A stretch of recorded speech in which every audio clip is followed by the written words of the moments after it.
Vous écoutez Samedi de lire avec l'auteur invité d'Amélie Boivin-Enfield.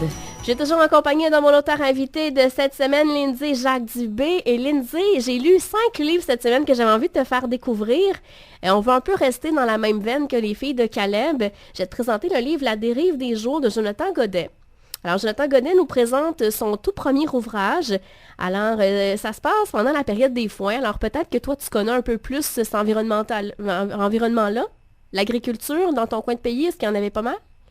C'est sûr que dans ma région, il y en a beaucoup de l'agriculture. Moi, est-ce que je m'y connais? Pas beaucoup, je dois admettre. Moi, mes parents n'étaient pas du tout dans ce domaine-là.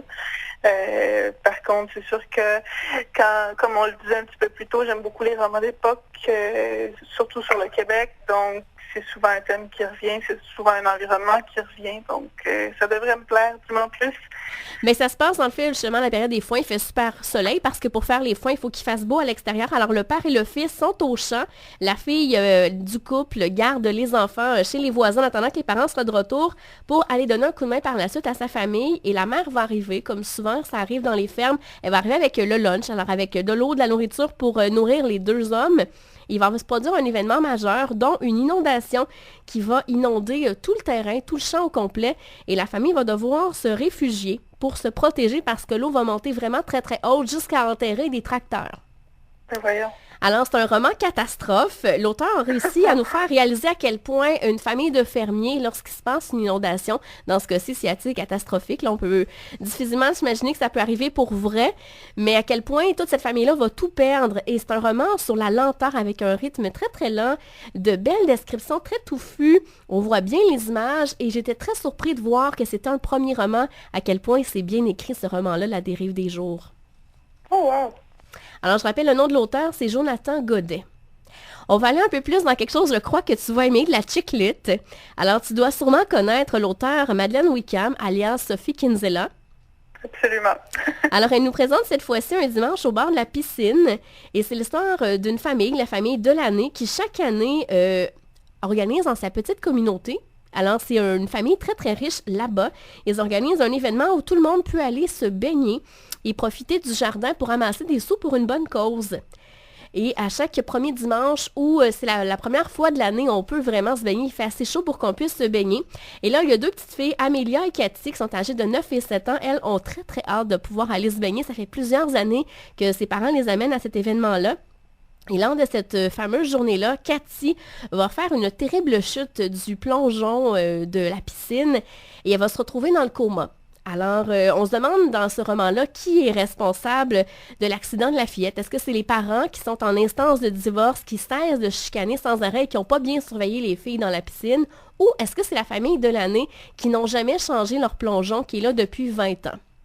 Et finalement, la famille de la petite fille, Cathy, vont se faire convaincre par un avocat pas très très gentil de poursuivre la famille Delaney justement pour payer les soins d'hospitalisation de la jeune fille. Et là, tu t'en doutes bien, c'est que tout le village, comme c'est une petite communauté, ben, tout le monde se mêle de la chose et tout le monde va vouloir mettre son grain de sel. Alors, ça va faire une immense chicane au village. Ça me surprend un petit peu parce que les romans que j'ai lus de cet auteur-là, souvent, c'était vraiment très féminin, cherche l'amour, très léger, oui. Ça me semble complètement différent. Je serais très curieuse de lire ce que ça donne. Je dois t'avouer que justement, moi, je m'attendais à quelque chose d'un peu plus léger, d'un peu plus fille, et finalement, j'ai été un peu déçue. Je peux dire que c'est pas mon meilleur livre que j'ai lu de Sophie Kinsella, là. Mais est-ce que c'est quand même un bon livre? Est-ce que si ça avait été un autre auteur, tu aurais dit que c'est un excellent livre, ou dans le fond, ta déception, c'est un petit peu parce que tu t'attendais vraiment à quelque chose de très féminin? T'sais, dans le sens où, si on s'attendait pas à de la chick lit, est-ce que ça reste quelque chose qui t'aurait beaucoup plu? Ou... Ben, je te dirais que moyennement. En fait, je te dis que c'est un roman moyen, puis d'autant plus que je m'attendais à quelque chose d'un peu plus féminin de cet horaire-là, j'ai été vraiment déçue. Mais oui, c'est quand même un bon roman, c'est un roman à emmener à la plage. Mais faut pas qu'on s'attende à lire quelque chose de fille et d'amoureux de Sophie Kinsella. OK. On va y aller avec un livre qui va intéresser un peu plus les enfants ou ceux qui ont encore leur cœur d'enfant, qui aiment le pays des contes. Alors, c'est le pays des contes, le sortilège perdu de Chris Colfer. Alors, le livre débute par une scène dans laquelle une femme est retenue prisonnière dans un château. Alors, il s'agit de la méchante reine qu'on a connue dans Blanche-Neige. qui a tenté à plusieurs moments d'assassiner Blanche-Neige. Et Blanche-Neige est désormais la reine du royaume du Nord. Et ça, c'est le prologue de l'histoire. Et ensuite, on se retrouve dans un autre monde avec deux jumeaux, Connor et Alex. Alex est une jeune studieuse, alors que Connor, c'est l'indiscipliné de la famille. Alors, les deux jeunes n'ont pas une vie facile puisque leur père vient de décéder. Et ça fait pas tellement longtemps. Et la mère travaille très très fort pour joindre les deux bouts pour arriver à faire vivre ses deux enfants.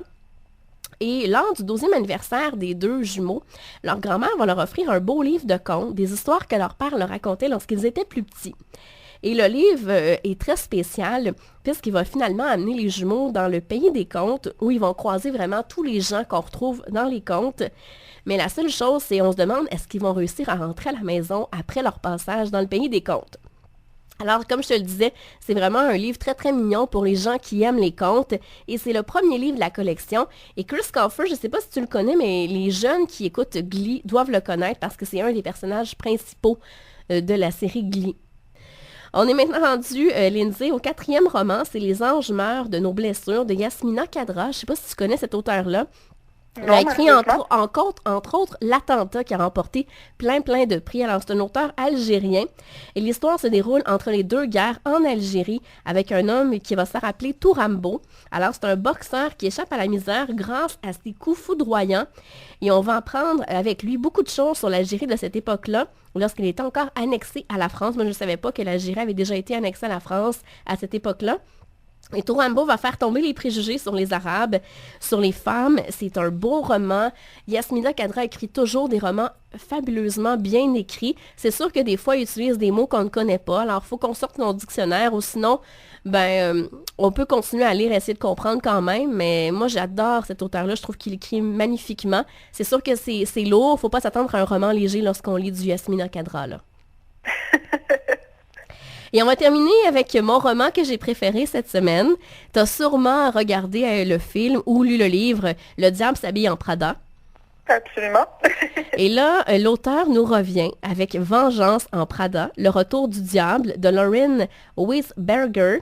Alors, ça fait 10 ans qu'Andrea Sachs a démissionné de son poste d'assistance de Miranda Priestly au magazine Runaway. Et depuis, Andrea a recroisé son ancienne collègue qu'on a connue dans le premier roman, Emily, qui, elle non plus, ne travaille plus au magazine Runaway. Alors, elles ont décidé de lancer ensemble leur propre magazine The Plunge, un magazine de mariage haut de gamme. Mais malheureusement, tu t'en doutes bien, Miranda Priestly va revenir hanter les deux filles et il va se passer plein d'histoires rocambolesques dans ce roman-là.